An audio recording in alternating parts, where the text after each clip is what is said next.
Hello everyone, today I'll show you how to recover EA account without email or password. This is a quick and easy step or guide on how to do it. First, go ahead and open up a browser right here and then type in EA support. The EA one will pop up. So we're gonna go ahead and click on the second one, which is the subcategory account support. Go ahead and click on it.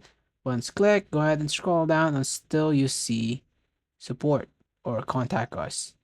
Here, since you have forgotten your email or password, you will have it to describe what is your issue. Let's say account forgotten as for the issue and email forgotten and so on. So that will be self-explanatory. After that, that will be talking to a bot, and after that, it will talk you to a real customer service and will raise you a ticket. That will 100% recover your account as long as you give proof on the information about your account.